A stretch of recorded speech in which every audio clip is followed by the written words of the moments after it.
Philadelphia, once hailed as the very cradle of American liberty, now harbors shadows in its corners, a stark testament to lives profoundly adrift.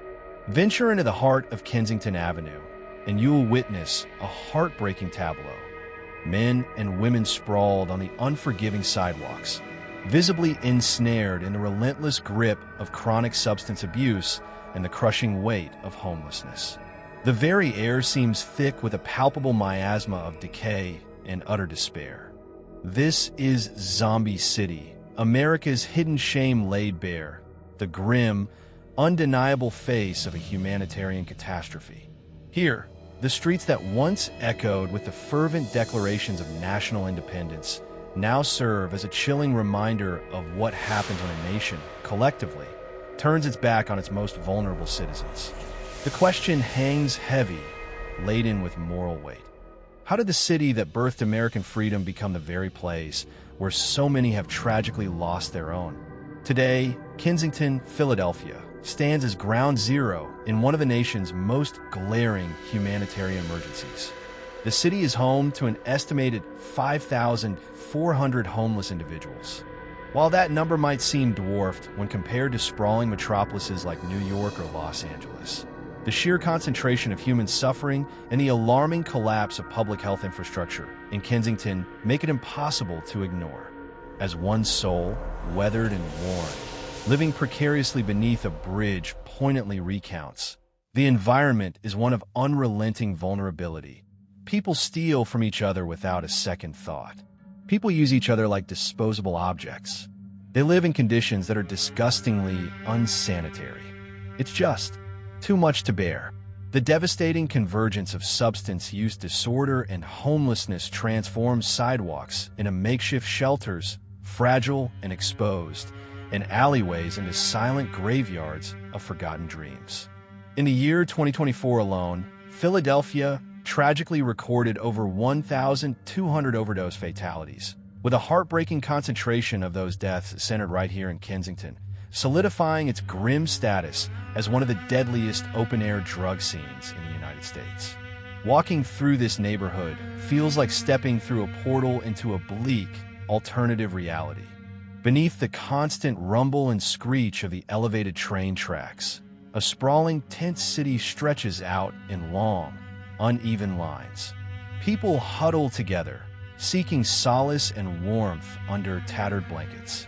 Some lie motionless, lost to the world, while others are trapped in a disorienting state that seems to have erased all concept of time. The air is heavy, thick with the acrid smell of smoke, the sharp tang of sweat, and the cloying sweetness of chemicals. Nearby, a group of dedicated volunteers tirelessly work to provide some semblance of aid, handing out warm meals and life-saving doses of naloxone, Narcan, their faces etched with quiet determination. No one here turns a blind eye. Everyone understands the stark reality of the situation. This is a battle between life and death, playing out in real time. This isn't simply a matter of poverty. It's the slow, insidious collapse of an entire community under the crushing weight of chronic addiction, systemic neglect, and profound policy failures that have been allowed to fester for far too long. And this crisis is not confined to one isolated corner of the city. It is a chilling reflection of something far larger, something deeply embedded in the American psyche, a structural breakdown of the fundamental social contract. Each tent represents far more than just a person without a home. It represents a system that has utterly failed to protect them, to provide them with the basic human dignity they deserve. The once vaunted American dream, the promise of opportunity for all, has curdled into a desperate cycle of survival for far too many. Kensington Avenue, once a vibrant tapestry of working families and bustling neighborhood stores, has been transformed into the front lines of a crisis that has systematically stripped the community of its hope. The crisis is escalating at an alarming rate, fueled by the dominance of fentanyl, a potent synthetic opioid that has silently and insidiously replaced nearly every other substance available on the street. What began as a seemingly cheaper alternative has rapidly morphed into a full-blown national public health emergency. Its sheer potency and inherent unpredictability have made the already arduous path to recovery even more treacherous and the streets far more dangerous. The situation is, tragically, evolving yet again, with the alarming appearance of new synthetic substances like xylazine, which is often mixed with fentanyl. This deadly concoction leaves its users severely physically impaired and incredibly vulnerable, further deepening their struggle for survival. This ongoing crisis serves as a stark reminder that addiction, in all its destructive power, does not erase a person's inherent humanity. What is desperately needed now is not judgment and condemnation, but understanding and compassion. Not punitive measures and incarceration, but genuine human connection and support. Philadelphia, once proudly known as the city of brotherly love, still has a chance to live up to its name, to reclaim that legacy of compassion and empathy. But it must begin by remembering a fundamental truth, that no one willingly chooses to suffer, and that no one should be left to fight alone against a system that has been so profoundly and demonstrably built to fail them. To truly grasp the complex reasons why Philadelphia has become one of the most visible epicenters of homelessness in America, we must delve far deeper than the superficial symptoms and confront the systemic failures that have created this crisis. The problem didn't originate with drugs. It began with deliberate policy choices. This is domino number 5, the economic and political abandonment of a community. The broken economic math. The fundamental root of this crisis is undeniably economic. Over the course of the last decade, the cost of housing in Philadelphia has skyrocketed to exorbitant levels, while wages for working-class individuals have remained stagnant, barely budging in the face of rapidly rising costs. This deliberately manufactured disparity serves as the primary catalyst for the current homelessness crisis. There simply aren't enough affordable housing options available, and many of the existing ones are in a state of disrepair, often structurally unsound and unsafe for habitation. A single missed rent payment can trigger immediate eviction proceedings, leaving individuals and families out on the street with nowhere to turn. And once you're out, the system seems meticulously designed to make the already daunting task of getting back nearly impossible. The moment you stumble and fall behind, the supposed safety net that is meant to protect the vulnerable is replaced by the cold, hard reality of concrete, the deafening silence of indifference and long, lonely nights. The silent mental health emergency. Beneath the readily apparent economic crisis lies an equally profound and pervasive mental health crisis, a silent, ongoing emergency that has been allowed to fester for far too long. Many of the individuals living on the streets aren't just lacking physical shelter, they're desperately lacking access to adequate mental health care. Decades of chronic underfunding and systematic neglect have left hospitals overcrowded and understaffed, community clinics stretched to their breaking points, and necessary psychological treatment financially out of reach for the vast majority of those who desperately need it.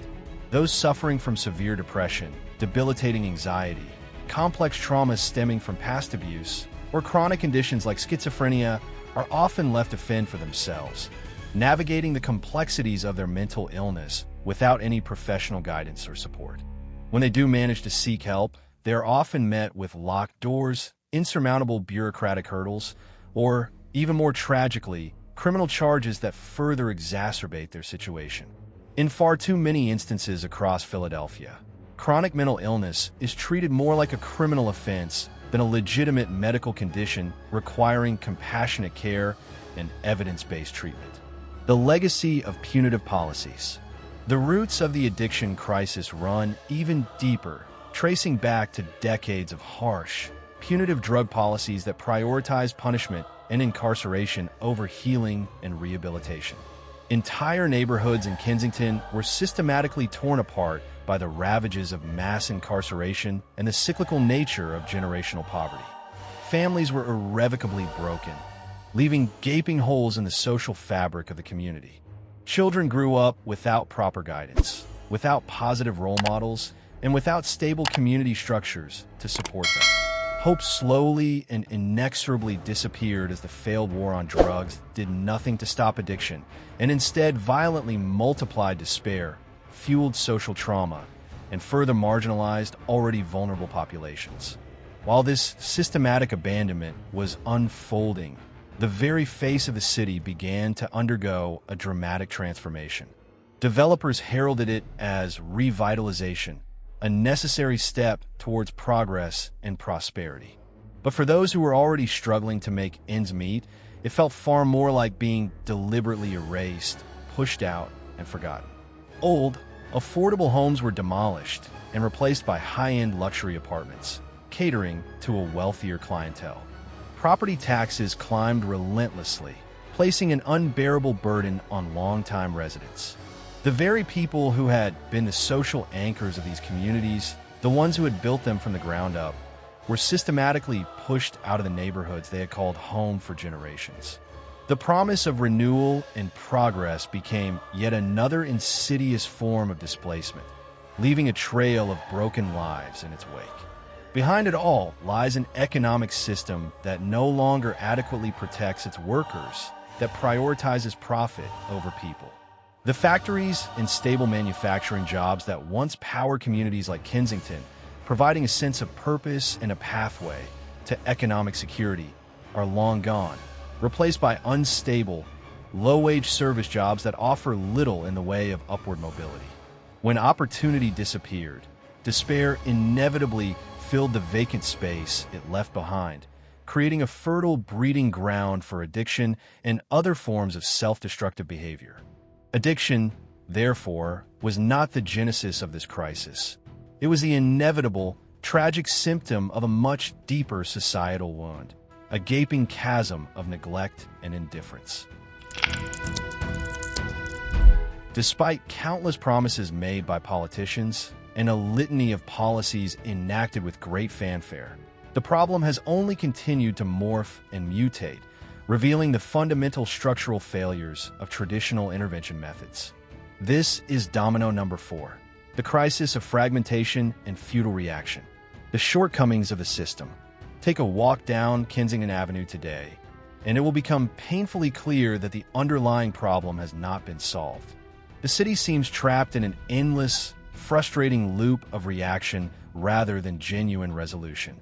The government's approach has been primarily centered on containment and control, rather than addressing the root causes of the crisis. City workers regularly clear out homeless encampments. Police officers sweep the corners in highly publicized operations, and press conferences are held to announce the latest initiatives. Yet, within a matter of days, the same tents reappear just a few blocks away, the cycle of displacement continuing unabated. Addiction cannot be solved through arrests, and homelessness cannot be simply swept away with a broom. Each cleanup operation feels more like a carefully staged performance designed to create the illusion of progress rather than actually achieving it. The fundamental structural problems, the ones that truly matter, remain stubbornly untouched, perpetuating the cycle of despair. Treatment barriers. Many treatment centers maintain strict policies that refuse entry to anyone who is not already sober, effectively barring the very people who need the most help and leaving them with no viable pathway to recovery from acute addiction. Bureaucratic inertia. At the federal level, promises have been plentiful, but the actual delivery of aid and resources has been agonizingly slow. Bureaucratic red tape and endless layers of approvals slow down every effort, often to the point where, by the time programs are finally approved and implemented, the crisis has already grown significantly worse, outpacing the limited resources available. It is not necessarily a lack of concern or empathy. It is a profound lack of urgency and political will, a failure to recognize the dire stakes involved. The moral divide. Supervised consumption sites. One of the most hotly debated potential solutions has been the proposal to establish supervised consumption sites, sometimes referred to as supervised injection sites. Safe havens where people can use pre-obtained drugs under the watchful eyes of medical professionals and trained staff. Advocates champion these sites as life-saving public health tools that can drastically reduce overdose fatalities, prevent the spread of infectious diseases, and connect vulnerable individuals to essential services. Critics, however, vehemently denounce them as enabling addiction and undermining the principles of personal responsibility. The fierce debate surrounding this single idea perfectly encapsulates a nation deeply divided over the very definition of compassion and the best way to address the addiction crisis. Should we punish those who are struggling with addiction, further marginalizing them and driving them deeper into the shadows? Or should we prioritize protecting them, providing them with a safe environment while guiding them towards the help and resources they desperately need? In this seemingly intractable debate, meaningful progress has stalled, and people continue to die, waiting for an answer that never seems to come. Meanwhile, the truly essential work often falls entirely on the shoulders of local community organizations and dedicated volunteers, who are the unsung heroes of this crisis. They tirelessly hand out food, perform wound care on neglected injuries, distribute life-saving naloxone, and offer a comforting presence in places where the government rarely ventures. These grassroots organizations have become the very lifeline of Kensington, proving that empathy and compassion still exist, even when policy fails to deliver. But they cannot possibly do it alone.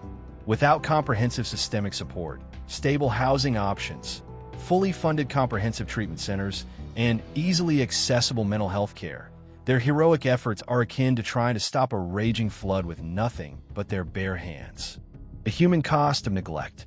The human cost of this systemic neglect is impossible to ignore, a constant, visceral reminder of the devastating consequences of inaction.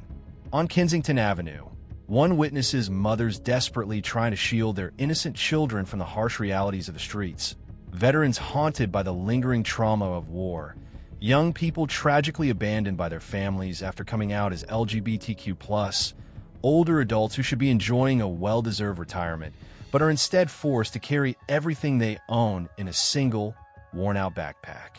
Their vulnerability does not stem from some inherent personal weakness or moral failing, but from a system that has been deliberately and demonstrably built to fail them, to leave them behind. Housing costs have risen beyond their reach. Shelters are perpetually overcrowded and under-resourced. Mental health care remains frustratingly out of touch for those who need it most, and the very rules and regulations meant to maintain public order often serve to push vulnerable individuals further away from help, turning public spaces into zones of exclusion and despair. The abject failure of traditional methods demands a fundamental structural shift toward evidence-based solutions that prioritize human dignity, respect, and comprehensive health care. This is domino number 3, the necessity of structural change. The Housing First mandate. The most demonstrably effective and fiscally responsible solution is the Housing First model, a radical principle that challenges conventional wisdom and prioritizes human dignity above all else. This model posits that stable housing is not a privilege to be earned, but a non-negotiable human right and the essential clinical prerequisite for all subsequent treatment. You cannot realistically expect a person to adhere to complex medical treatment regimens or effectively address profound psychological trauma while simultaneously battling the elements, constantly fearing violence, and desperately searching for a safe place to sleep each night. Housing First provides immediate, stable, unconditional housing with no requirement for sobriety or compliance upon entry. Once housed, the system deploys voluntary, comprehensive wraparound services, including medication-assisted treatment, MAT, for substance use disorder, trauma-informed therapy, and peer support groups, directly to the individual in their newly stable and secure environment.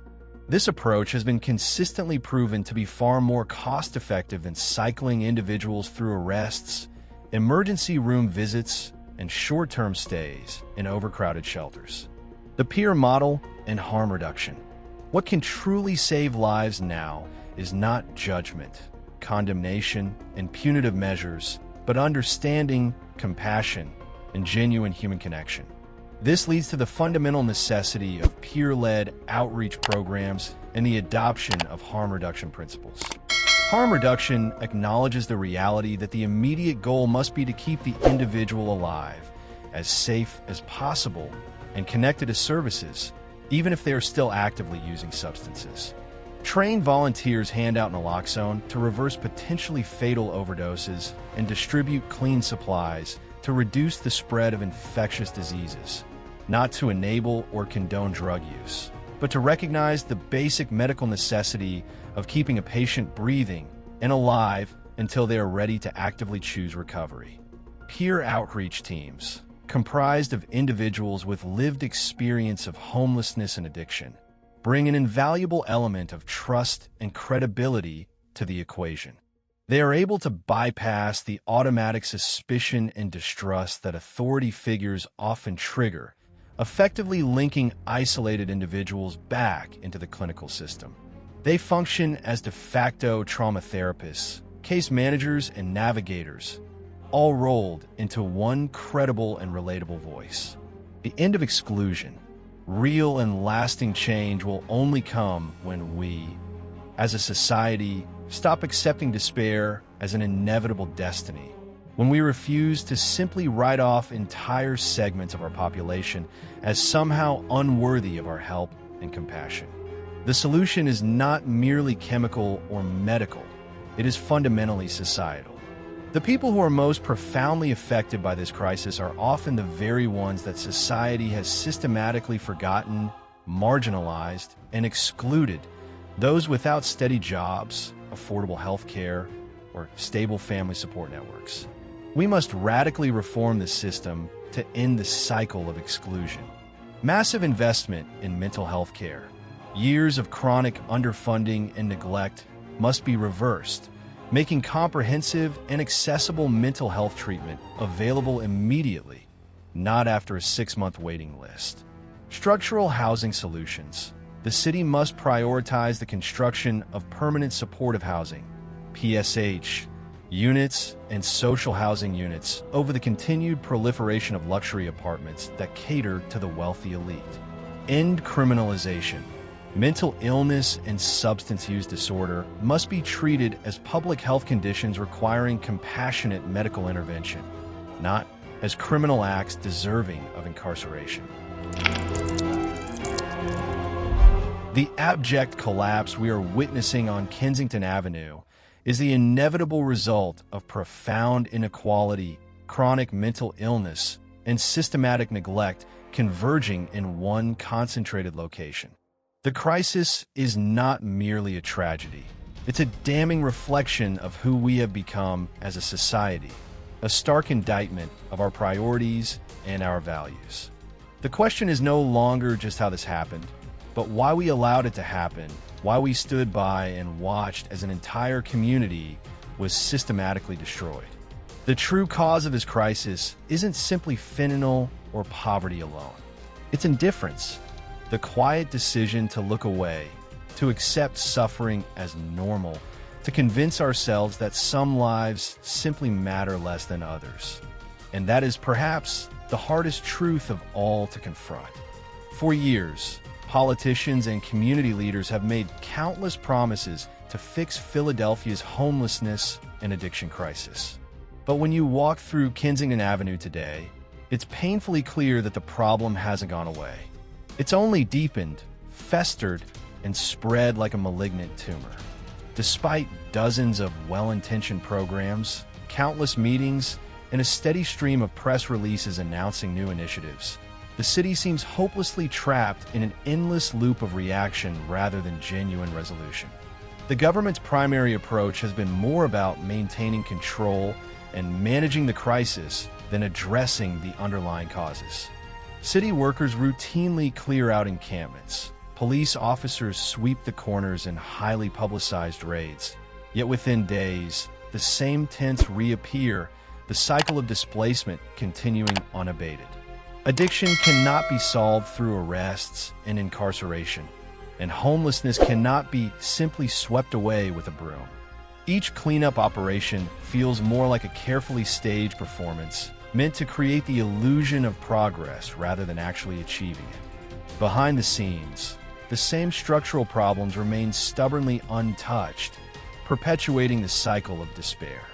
Bureaucratic red tape and endless layers of approvals slow down every effort, hindering progress at every turn. The most crucial work often falls on the shoulders of local community organizations and dedicated volunteers, who have become the very lifeline of Kensington, proving that empathy and compassion still exist, even when policy fails to deliver. But they cannot possibly do it alone. Philadelphia, once proudly known as the city of brotherly love, still has a chance to live up to its name, to reclaim that legacy of compassion and empathy.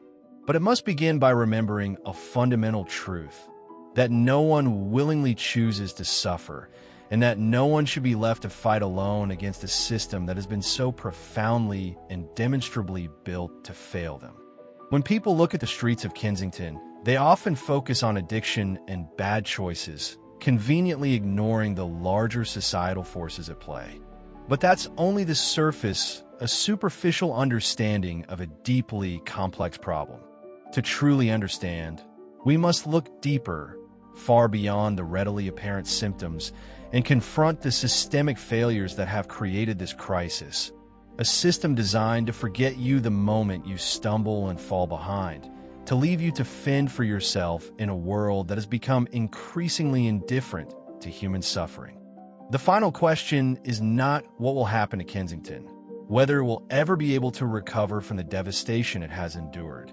The question is what will happen to us as a society if we continue to turn a blind eye, if we continue to accept this level of human suffering as somehow normal or inevitable. Change starts when we stop accepting despair as destiny, when we refuse to simply write off entire segments of our population as somehow unworthy of our help and compassion.